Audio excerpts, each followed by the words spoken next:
Hello friends, welcome to my YouTube channel. आज आम जानिबा आधार card केमोड करवा ताहा भी मोबाइल नंबर लिंक थिबा जो आधार नंबर ओटीपी बेस रे किपरे डाउनलोड करवा ताहा आम जानिबा।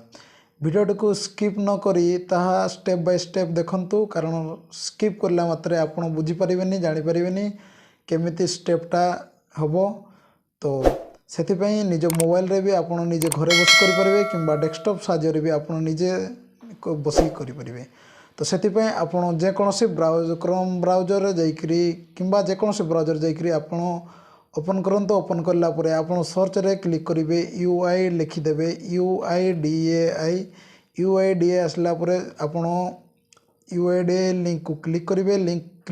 କ୍ଲିକ୍ କଲାବେଳେ ପ୍ରଥମରେ ଯେଉଁ ଲିଙ୍କଟା ଆସିଛି UIDAI.gov.in ସେଇ ଲିଙ୍କକୁ ଯେଉଁ ଆମର UIDAI ଆସିଛି ସେଇ ଲିଙ୍କକୁ କ୍ଲିକ୍ କରିବେ। କ୍ଲିକ୍ କଲା ପରେ ସିଏ ତାର ଲାଙ୍ଗୁଏଜ୍ ସିଲେକ୍ଟ କରିବା ପାଇଁ କହିବ। ଲାଙ୍ଗୁଏଜ୍ ଆପଣ ଇଂଲିଶରେ ସିଲେକ୍ଟ କରିବେ, ଆପଣ ଯଦି ହିନ୍ଦୀ ତାହେଲେ ହିନ୍ଦୀରେ ସିଲେକ୍ଟ କରିବେ। ଆପଣ ଯେଉଁ ଭାଷା ଆପଣଙ୍କର ସେ ଭାଷାରେ ସିଲେକ୍ଟ କରିକରି ଆପଣ ସେ ଜାଗାରେ କ୍ଲିକ୍ କରିଦେବେ। ଏବେ ଦେଖନ୍ତୁ ତାର ଯେଉଁ ଡାଉନଲୋଡ଼ ପାଇଁ ଆଧାର ଡାଉନଲୋଡ଼ ପାଇଁ ତାର ଆସିଲା। तो तौक टे स्क्रॉल करला परे देखंतु एठी अछि हमर डाउनलोड आधार, बुक अपॉइंटमेंट, चेक आधार स्टेटस, ऑर्डर आधार, पीवीसी कार्ड। तो आपण हमर डाउनलोड कर आधार डाउनलोड करिवार अछि, सेति पय हमको डाउनलोड आधार क्लिक करिवा। डाउनलोड आधार क्लिक करिया परे तळको पुणी देखैला डाउनलोड आधार, से डाउनलोड आधार क्लिक करिवा। तापरे जदि हमर आधार टी अछि ताहले आमे आधार नंबर टी को मारी आमे डाउनलोड करिवा। तो जदि आधार टी नाही आमे आधार अप्लाई करूछु एनरोलमेंट आईडी कि वर्चुअल आईडी अछि ताले आमे एनरोलमेंट आईडी जगह रे क्लिक करी एनरोलमेंट आईडी नंबर देबा। हमर एनरोलमेंट आईडी नंबर जो 28 डिजिट एनरोलमेंट आईडी नंबर देकि आमे डाउनलोड करबा किंवा वर्चुअल आईडी देकि आमे 16 डिजिट रो वर्चुअल आईडी देकि आमे डाउनलोड करबा। तो हमर जेहेतु आधार अछि सेति पय आमे नंबर लिंक करिछु, खाली अपडेट कराइतला आधार, सेति पय आमे आधार नंबर मारी आमे आधार टी को डाउनलोड करबा। तो आधार नंबर टी को आमे मारी देवा।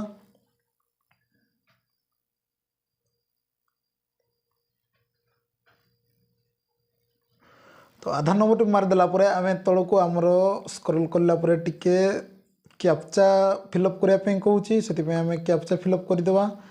तो जो आकार देइतबो कैप्चाटा से आकार आमे फिलअप करि देवा। फिलअप करला परे सेंड ओटीपी रे क्लिक करि देवा।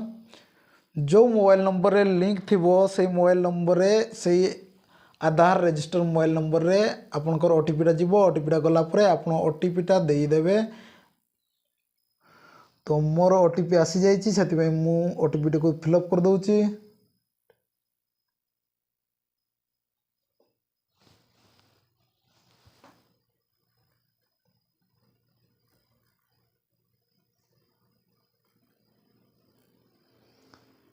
फिलअप कर सारा पर वेरीफाई एंड डाउनलोड रे ऊपर क्लिक कर दियंतु।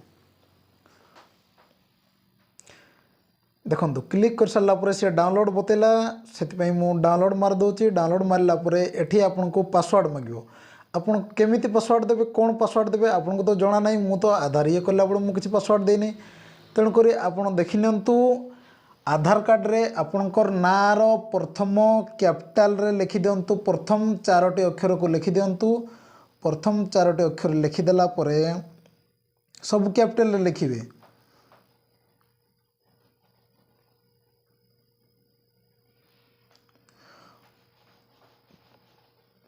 आपनकर नेम रो प्रथम 4टी कैपिटल अक्षर लिखिला परे आपनकर डेट ऑफ बर्थ रो शेष जो मसिया अछि जो से मसिया को देई देबे। तापर कन्फर्म ऊपर क्लिक कर देबे। देखंतु कन्फर्म ऊपर क्लिक कर देला पछे हमर आधार टी संपूर्ण भाव डाउनलोड हो गला। किंतु डाउनलोड सिना हो गला, किंतु एठी हमको देखे जो प्रश्नवाचक चिन्ह देखिला, हेति पय हमको अन्य को एप्लिकेशन डाउनलोड करिया पय पड़िबो किंबा डेस्कटॉप रे मध्य ताहाको आमे एई प्रश्नवाचक चिन्हटी को आमे राइट रो वेरिफिकेशन करि परिबा। तो सेति पय अन्य को एप्स डाउनलोड मारी को पड़िबो। से एप्स रे आमे एई सिग्नेचर टी को वेरीफाई करि परिबा। तो सेति पय अन्य को एप्स रे आमे सेटा देखिबा। जदि आपन को वीडियोटा देखिला परे भल लगे ताहले लाइक शेयर सब्सक्राइब कर देबे। सब्सक्राइब लाइक करने को भूलिए नहीं।